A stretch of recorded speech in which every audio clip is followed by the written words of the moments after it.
In the name of the Father, and of the Son, and of the Holy Spirit. Amen. Preparation Prayer.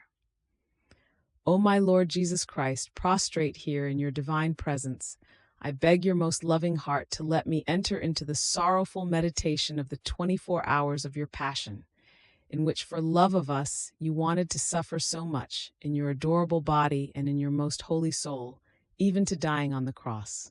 Please give me your help, your grace, your love, deep compassion for you, and a profound understanding of your sufferings as I meditate the following hour.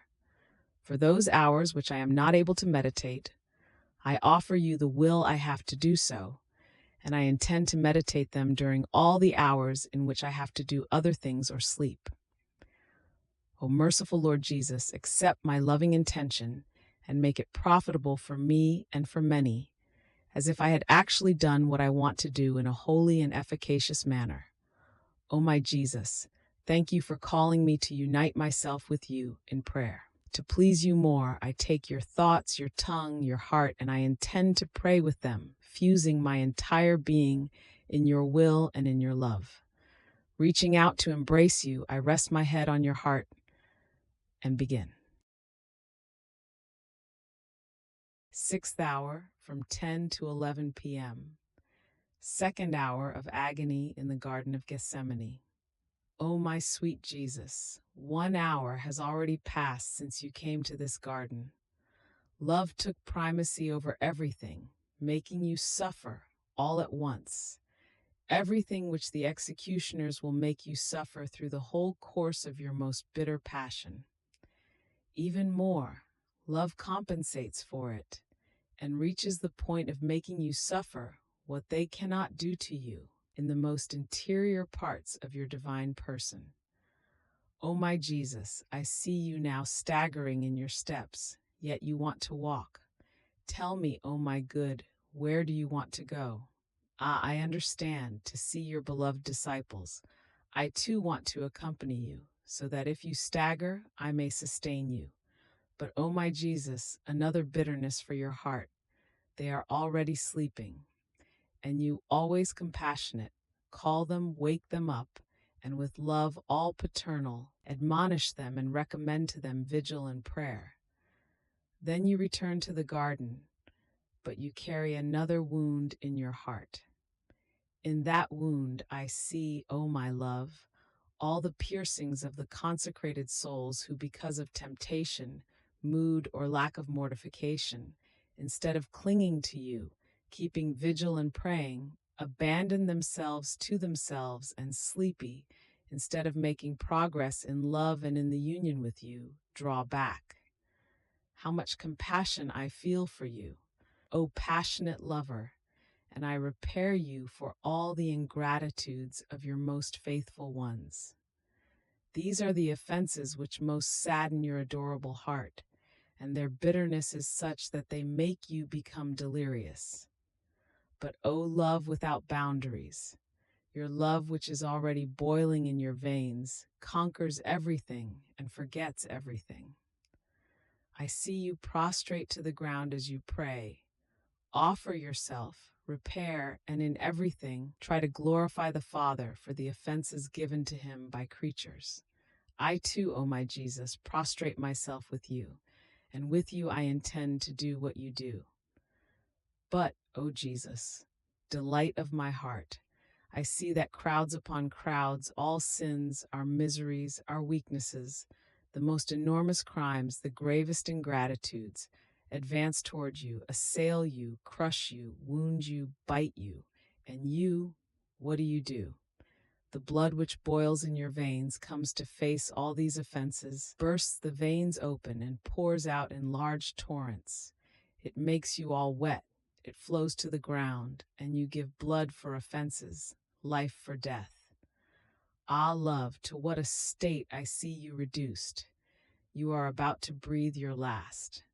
O my good, my sweet life, O please do not die.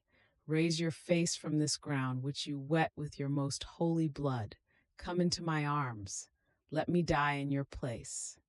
but I hear the trembling and dying voice of my sweet Jesus, which says, Father, if it be possible, let this chalice pass from me, yet not my will, but yours be done. It is now the second time I hear this from my sweet Jesus. But what do you make me understand from this? Father, if it be possible, let this chalice pass from me. O Jesus, all the rebellions of creatures advance toward you. You see that, fiat voluntas tua, that your will be done, which was to be the life of each creature, being rejected by almost all of them.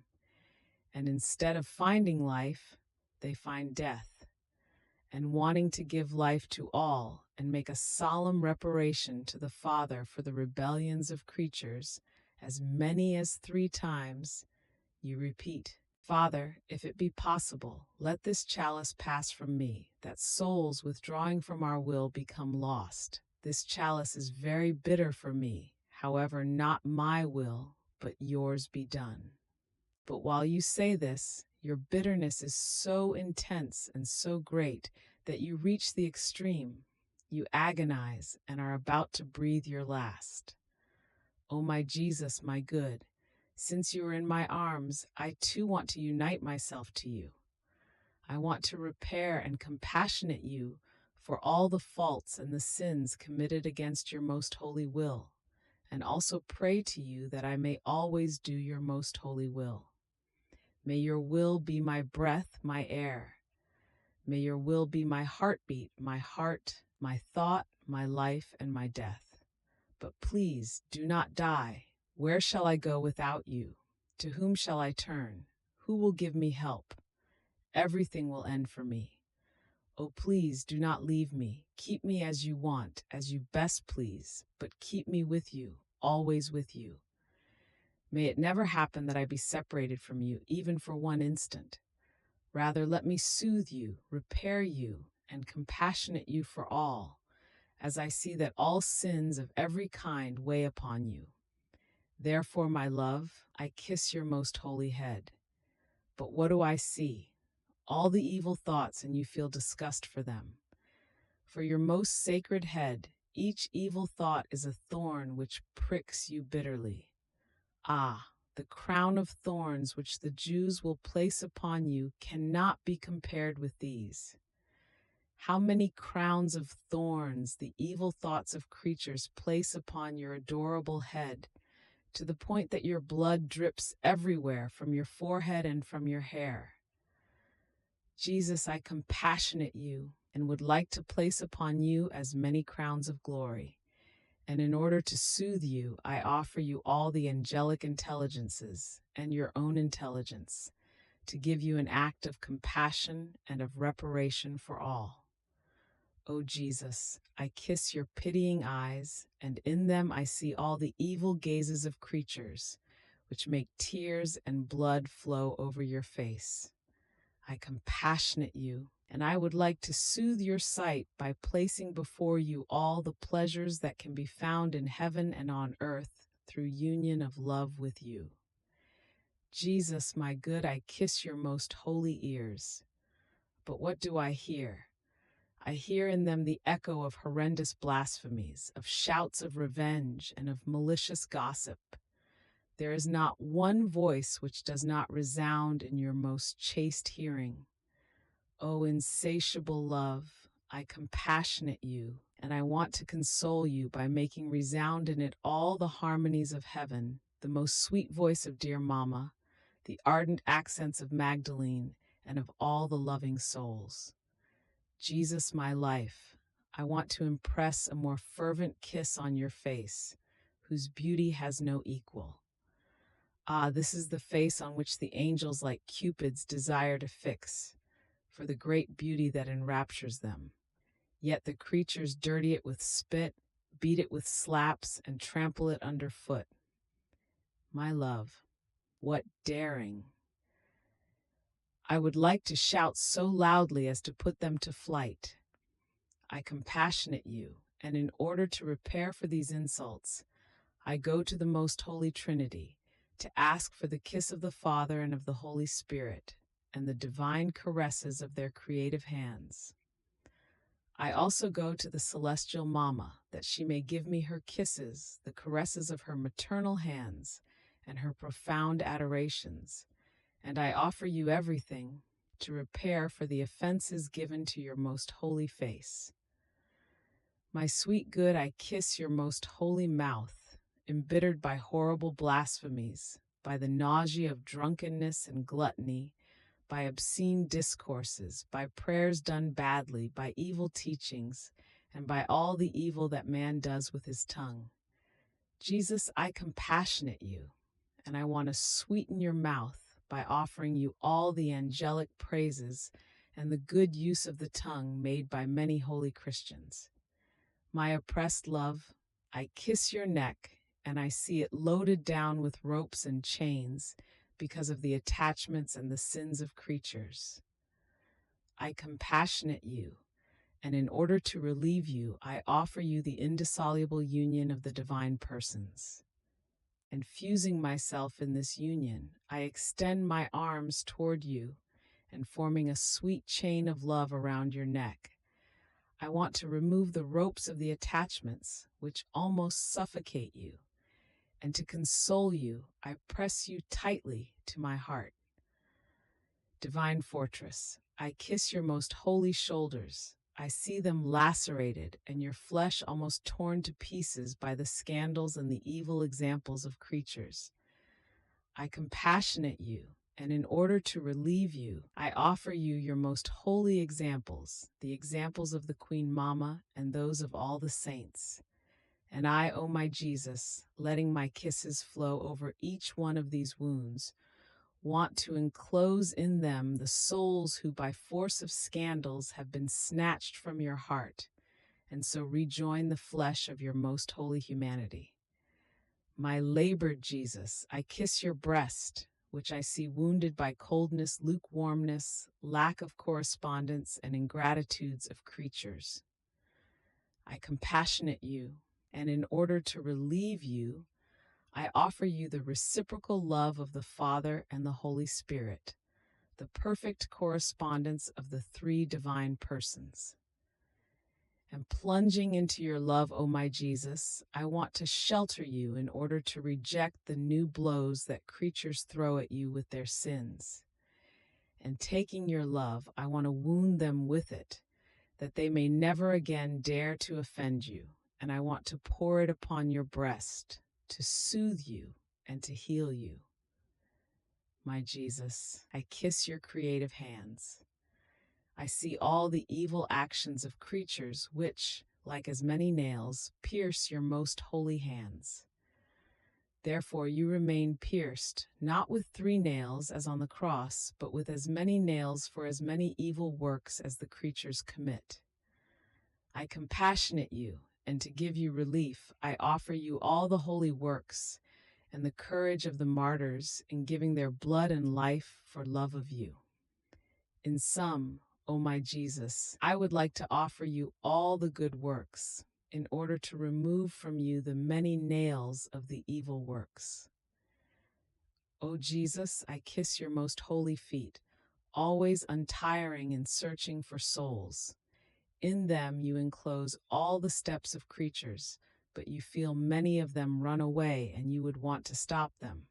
At each of their evil steps, you feel a nail being driven into you, and you want to use their very nails in order to nail them to your love. And the pain you feel and the effort you make in order to nail them to your love is so intense and so great that you tremble all over. My God and my good, I compassionate you, and in order to console you, I offer you the steps of the good religious and of all the faithful souls who expose their lives in order to save souls. O Jesus, I kiss your heart. You continue to agonize, not for what the Jews will make you suffer, but for the pain which all the offenses of creatures cause you. In these hours, you want to give primacy to love, the second place to all sins, for which you expiate, repair, glorify the Father, and placate the divine justice, and the third to the Jews. In this way, you show that the passion which the Jews will make you suffer will be nothing but the representation of the double, most bitter passion which love and sin make you suffer. And this is why I see, all concentrated in your heart, the lance of love, the lance of sin, and you wait for the third one, the lance of the Jews. Your heart, suffocated by love, suffers violent movements, impatient surges of love, desires which consume you, and burning heartbeats which would want to give life to every heart.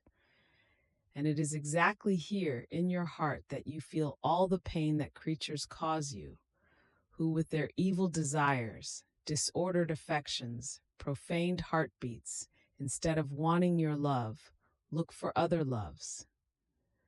Jesus, how much you suffer. I see you faint, submerged by the waves of our iniquities. I compassionate you, and I want to soothe the bitterness of your heart, pierced 3 times, by offering you the eternal sweetnesses and the most sweet love of dear Mama Mary, as well as those of all your true lovers. And now, O my Jesus, let my poor heart draw life from your heart, that I may live only with your heart, and in each offense you will receive, let me be ever ready to offer you a relief, a comfort, a reparation, an act of love, never interrupted. Thanksgiving Prayer. My lovable Jesus, you called me in this hour of your passion to keep you company, and I came to you. It was like I could hear you, tormented, sad, praying, making reparation and suffering. You were pleading for the salvation of souls with the most loving and moving voices. I tried to follow you in everything, and now having to leave you for my usual occupations, I feel the duty to say thank you, and I bless you. Yes, my Jesus, I thank you 1,000 times over, and I bless you for all that you have done and suffered for me and for all. I thank you, and I bless you for every drop of blood you shed, for every breath, for every heartbeat, for every step, word, glance, bitterness, and offense which you endured. In everything, O my Jesus, I intend to seal you with a thank you and an I bless you. Please, O Jesus, let my whole being send you a continuous flow of thanksgivings and blessings, so I can draw upon myself and upon everyone a continuous flow of your blessings and graces. Yes, Jesus, press me to your heart, and with your most holy hands seal every particle of my being with your I bless you, so that nothing can come forth from me but a continuous song of love for you. In the name of the Father, and of the Son, and of the Holy Spirit. Amen.